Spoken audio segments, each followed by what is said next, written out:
প্রিয় বন্ধুগণ, আমি একজন প্রবাসী বলছি এবং এবারের ঈদেও আলহামদুলিল্লাহ আমি একটা হ্যান্ডসাম রেমিটেন্স দেশে পাঠিয়েছি। কিন্তু মজার বিষয় হচ্ছে আমার রেমিটেন্স থেকে কোনো প্রকার ব্যাট সরকারের পক্ষ থেকে কাটা হয়নি, বরঞ্চ আমি 2.5% প্রণোদনা পেয়েছি। আমার মতন যারা প্রবাসী আছেন তাদের কারোর সাথে 7.5% ব্যাট কর্তন হয়েছে কি না, যদি হয়ে থাকে জানাবেন। মূলত বিষয়টা হচ্ছে আজকের আলোচনাটা এই জন্য নিয়ে আসছি, এটা অত্যন্ত গুরুত্বপূর্ণ। দেশের অনেক ইতশ্রেণী কিছু মানুষ আছে যারা এটাকে ইচ্ছাকৃতভাবে প্রবাসীদের থেকে 7.5% ব্যাট কর্তন করবে বলে ভাইরাল করার চেষ্টা করেছে। মূলত এটা করা হয়েছে আমাদের দেশে যে কোনো ব্যবসার মধ্য থেকে ব্যাট কাটা হয়, কিন্তু বাংলাদেশে বর্তমানে কন্টেন্ট ক্রিয়েটর যারা আছেন এটা তাদের ওয়ান কাইন্ডস অফ বিজনেসের মতনই।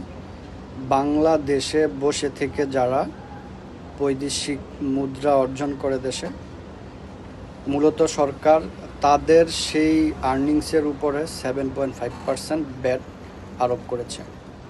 কিন্তু ওদের মধ্য থেকেই সবাই না, কিছু কিছু কন্টেন্ট ক্রিয়েটর আছে যারা ইতর শ্রেণীর, তারা তাদের এই ব্যাপারটাকে হাইপ তুলে সরকারকে চাপে ফেলে ব্যাট কর্তন থেকে বাঁচার জন্য এটা অনেকে উদ্দেশ্য প্রণোদিতভাবে সকল বৈদেশিক প্রবাসীদেরকে বিষয়টাকে নজরে আনার চেষ্টা করেছে।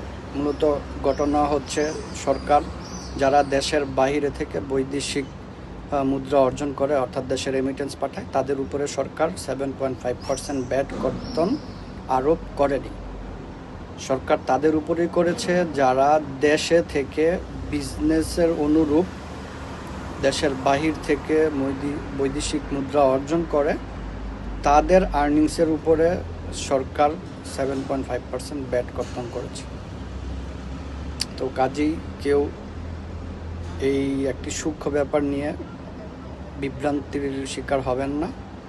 সরকার আসলে প্রবাসীদের উপর কোনো প্রকার কোনো ব্যাট আরোপ করেনি। ধন্যবাদ, সবাই ভালো থাকবেন। আল্লাহ হাফেজ।